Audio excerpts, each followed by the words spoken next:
வீரா சீரியல்ல இன்னைக்கு என்ன நடக்க போகுதுன்னு பார்க்கலாம் வாங்க வீடியோக்குள்ள போகலாம்.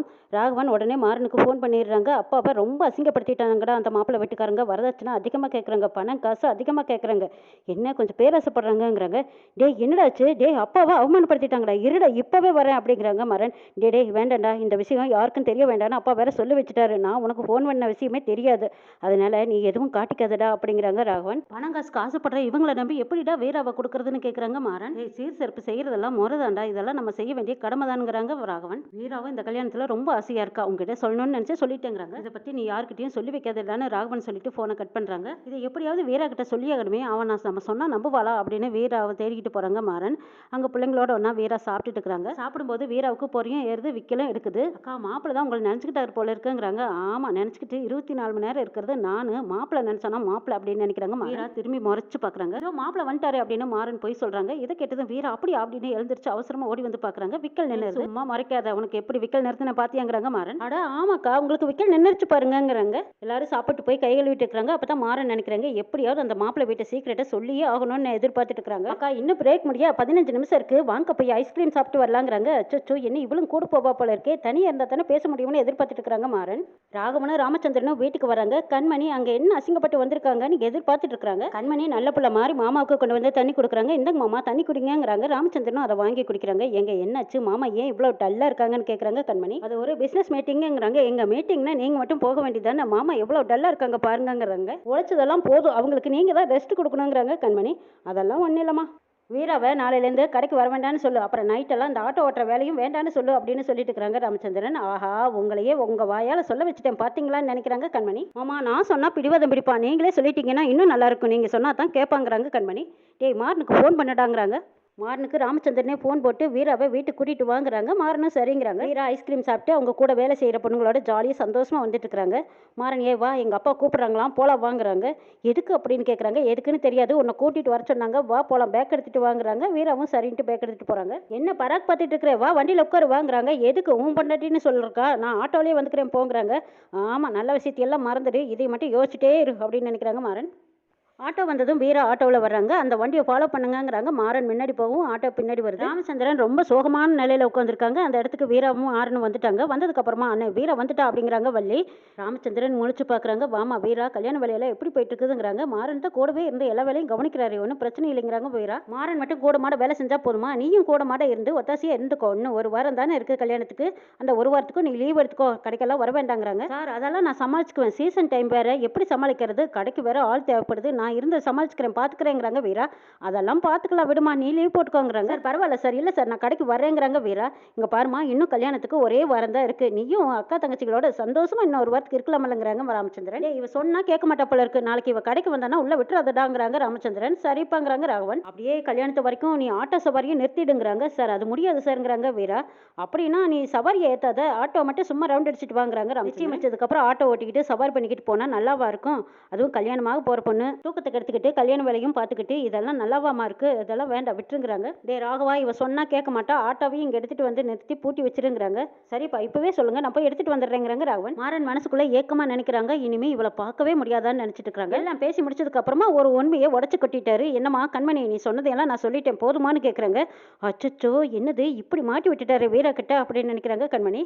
ஓ எல்லாம் நீ செஞ்ச வேலை தானா அப்படின்னு நினைக்கிறாங்க. மாறன் ராகவனை கஞ்சாடு பண்ணி கிட்ட கூப்பிடுறாங்க. என்னடா போன்ல ஏதோ சொன்னேன், ஆனா இவரை பார்த்தா அப்படி தெரியலையேங்கிறாங்க. டே எல்லாமே வீராவுக்காக நடிக்கிறாருடாங்கிறாங்க ராகவன். ரெண்டு பேரும் பேசிட்டு இருக்கும்போது ராமச்சந்திரன் மாறனை கூப்பிட்டு வீராவை கொண்டு போய் வீட்டில் விட்டுட்டு வாடாங்கிறாங்க. சரிங்கிறாங்க மாறன். கண்மணி மனசுக்குள்ளேயே பேசிக்கிறாங்க. டே மாறா இனிமே நீ வீராவை பார்க்கவே முடியாது.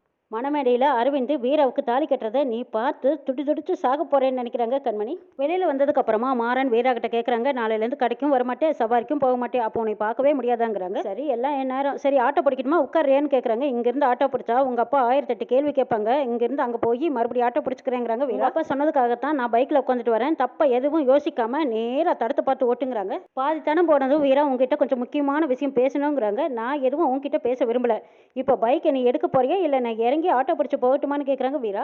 வீரா பைக்கை விட்டு இறங்கி தடன்னு வெகு வேகமாக போகிறாங்க. வீரா, நான் சொல்ல வந்த விஷயத்த மட்டும் கேட்டுட்டு நீ போ. என்னதான் சொல்ல வரேன்னு காது கொடுத்து ஒரு 5 நிமிஷம் கேளுங்கிறாங்க. சரி சொல்லுன்னு கேட்குறாங்க வீரா. நான் பார்த்துருக்கிற மாப்பிள்ளை வீட்டில் இருந்து வரதட்சணை கொடுக்க சொல்லி போஸ்ட் பண்ணுறாங்கன்னு சொல்கிறாங்க. அது 1 2 காசு இல்லை, 1 கோடி ரூபாய் பணமும் 100 பவனும் ஒரு காஸ்ட்லியான காரும் தேவைன்னு கேட்டிருக்காங்க. பெரிய லிஸ்ட். அவையில் எதுவுமே வேண்டான்னு சொல்லிட்டு இப்போ தனியாக அப்பாவை கூப்பிட்டு கேட்டுட்டு இருக்கிறாங்கன்னு சொல்கிறாங்க. பாரு, காசு போனாலும் பரவாயில்ல, ஆனால் பணத்தாசை பிடிச்ச அந்த குடும்பத்தில் நீ எப்படி போய் வாழ போற? சம்மந்தம் பண்ணினதே அப்பா தான், ஆனால் நினைச்சதை சாதிச்சிட்டால. உனக்கு சுத்தமாக பிடிக்காதுன்னு எனக்கும் தெரியும். சரி வேண்டாமே, இதை விட்டுலாமேங்கிறாங்க மாறன். ஏன் இவ்வளவு லேட்டா சொல்றேன்னு நீ தயவு செய்து நினைச்சிடாத, எனக்கே இப்பதான் இந்த விஷயம் தெரியுங்கிறாங்க மாறன். இதை போய் நான் அப்பா கிட்ட சொன்னா தப்பாயிடும், நீ ஏன் நல்ல முடிவா அப்பா கிட்ட சொல்லிருங்கிறாங்க. எது நல்ல முடிவுன்னு கேட்கறாங்க வீரா. அப்போ அவர் பேசின கல்யாணத்தை நிறுத்திட்டு நான் உன்னை கல்யாணம் பண்ணிக்கணுமா, அப்படித்தானே நீ பேசிட்டு இருக்கிறேன்னு கேட்கறாங்க வீரா. அப்படியெல்லாம் இல்லை, நான் சொல்றதுதான் உண்மைங்கிறாங்க மாறன். வீட்டுல சொன்னாங்களேன்னு உன் பைக்ல ஏறி வந்தா நீ இப்படிதான் என்கிட்ட கட்டுக்கதை விட்டுட்டு இருக்கிறியா? நீ சொல்றத நான் நம்புவேன்னு நினைச்சியா? வீரா, நான் சொல்றதெல்லாம் சத்தியம் அப்படிங்கிறாங்க மாறன். உங்களோட சத்தியத்தை கொண்டு குப்பையில போடுங்கிறாங்க வீரா. தான் உன்னோட சாவகாசமே வேண்டான்னு சொல்லிட்டுனால திரும்ப திரும்ப எதுக்கு இதை பத்தியே பேசி பேசி இங்க வந்து நிக்கிறேன்னு கேட்கறாங்க வீரா. கல்யாணத்தை நல்லபடியா நடத்தி கொடுக்குறேன்னு உங்க அப்பாவுக்கு நீ சத்தியம் பண்ணி கொடுத்துருக்க, அதுக்கப்புறம் இப்போ வந்து என்கிட்ட இப்படி பேசுற. உங்க அப்பாவுக்கு நீ உண்மையே இல்லை, எனக்கும் உண்மையே இல்லை, உன்னோட ஐடியாவும் ஒர்க் அவுட் ஆக போறது இல்லை, அதனாலதான் நீ இப்படி எல்லாம் வந்து பேசிட்டு இருக்கிறியா வீரா? அதுக்காக நீ தப்பான குடும்பத்துல போய் வாழ போறியான்னு கேட்கறாங்க மாறன். என் மேலே இருக்கிற ஆதங்கத்துக்கு ரொம்ப நன்றிப்பா வீரா, நான் சொல்கிறத நீ கொஞ்சம் நம்புங்கிறாங்க மாறன். சரி நம்புறேன். இப்போ வரதட்சணையெல்லாம் யார்கிட்ட கேட்டாங்கன்னு கேட்குறாங்க வீரா. எங்கள் அப்பா கிட்ட தாங்கிறாங்க. சரி அவருக்கு ஃபோன் பண்ணி நான் கேட்குறேங்கிறாங்க வீரா. அதெல்லாம் வேண்டாம், பெரிய பிரச்சனை ஆயிடுங்கிறாங்க. சரி உங்ககிட்ட இந்த விஷயத்த யார் சொன்னான்னு கேட்குறாங்க. ராகவன் தான்ங்கிறாங்க. சரி அவருக்காவது ஃபோன் பண்ணி நான் கேட்குறேங்கிறாங்க. அதெல்லாம் வேண்டாம் வீராங்கிறாங்க. சரி விடு, நானே ஃபோன் பண்ணி கேட்குறேன்னு ஃபோன் பண்ணுறேங்கிறாங்க வீரா. நீ அவங்ககிட்ட எல்லாம் கேட்காத அப்படிங்கிறாங்க. என்கிட்ட சொல்ல மாட்டாங்களான்னு கேட்குறாங்க வீரா. ஆமாம் சொல்ல மாட்டான், ஏன்னு கேட்டால் நீ கல்யாணத்தை நிறுத்திடுவில்ல, அதனால அவன் பயந்துக்கிட்டு உங்ககிட்ட சொல்ல மாட்டான்னு சொல்கிறாங்க மாறன். ஒரு விஷயத்த நீ பிளான் பண்றேன்னா அது சொதப்பல் இல்லாம பண்ணு, இப்படி எல்லாம் சொதப்பி வைக்காதீங்கிறாங்க வீரா. சே, உங்ககிட்ட எப்படித்தான் இந்த விஷயத்த நான் நம்ப வைப்பேன்னு எனக்கு தெரியலையேங்கிறாங்க மாறன். சரி வா, நான் கொண்டு விடுறேங்கிறாங்க. இல்ல உன் கூட வந்தா நீ இப்படித்தான் தேவையில்லாம கட்டுக்கதை சொல்லுவேன், நான் ஆட்டோ பிடிச்சே போய்க்கிறேன்ட்டு போறாங்க வீரா. வீரா வீட்டுக்கு வந்ததுக்கு அப்புறமா லைட் போடாம ரூமுக்குள்ள இருட்டுல உட்காந்துருக்காங்க. அவங்க அம்மா வந்து பார்த்துட்டு, என்ன வீரா ஏன் இப்படி லைட் கூட போடாம இருட்டுக்குள்ள உட்காந்துருக்கேன்னு வந்து கேட்கறாங்க. எல்லாம் போட்டது போட்டபடி இருக்கு, இந்த வீட்டுல வர வர எல்லாத்துக்கும் பொறுப்பே இல்லாம போச்சு போ, எல்லாத்தையும் நானே பார்க்க வேண்டியதா இருக்குன்ட்டு வராங்க. வீரா ஏண்டி ஒரு மாதிரியா இருக்க, உடம்புக்கு இது சரியில்லையா? அப்படியெல்லாம் ஒன்றும் இல்லையே, நல்லா தானே இருக்கேன். என்னடி ஆச்சு உனக்குன்னு கேட்குறாங்க அவங்க அம்மா. அம்மா எனக்கு உடம்புக்கெல்லாம் ஒன்றும் இல்லை, கல்யாணம் முடிகிற வரைக்கும் நீ கடைக்கு வர வேண்டாம்னு ராமச்சந்திரன் சார் சொல்லிட்டாங்கன்னு சொல்கிறாங்க. இப்படி ஃபீல் பண்ணுறேன், கல்யாணத்தை பக்கத்தில் வச்சுட்டு கடைக்கெல்லாம் வர வேண்டாம், ஏன் அலைச்சல்னு நினச்சிருப்பாருங்கிறாங்க. என்னைக்கு இருந்தாலும் கடைக்கு போகிறத நிறுத்துறது தானே, அதை பற்றி நீ ஏன் யோசிக்கிறீங்கிறாங்க. அம்மா மனசெல்லாம் பாரமாக இருக்குன்னு அழுகுறாங்க வீரா. இங்கே பாரு, எதையும் நினைக்காத, போய் குளிச்சுட்டு வந்து சாப்பிட்டு நல்லா தூங்க, எல்லாம் சரியாயிடுங்கிறாங்க அம்மா. அம்மா நம்ம கஷ்டத்தில் இருக்கும்போது அந்த வேலைதம்மா நம்மளுக்கு கை கொடுத்தது. அங்கே இருக்கிறவங்க எல்லாத்துக்கிட்டையும் நல்லா பழகிட்டேன். என் வீடு அது 2வது வீடு மாதிரி எனக்கு இருக்குமா அந்த கடை, என்ன மட்டும் அங்கே வர வேண்டாம்னு சொன்னால் அது எப்படிமா என்னால் ஏற்றுக்க முடியுங்கிறாங்க வீரா. வாழ்க்கையில் அடுத்த கட்டத்துக்கு போகணும்னா ஒரு சில விஷயங்கள் விட்டு கொடுத்தது ஆகணும். கல்யாண பொண்ணு நீ சந்தோஷமா கல்யாணத்தப்போ பார்க்கறக்கு முகம் அழகா இருக்குன்னு சொல்கிறாங்க அவங்க அம்மா.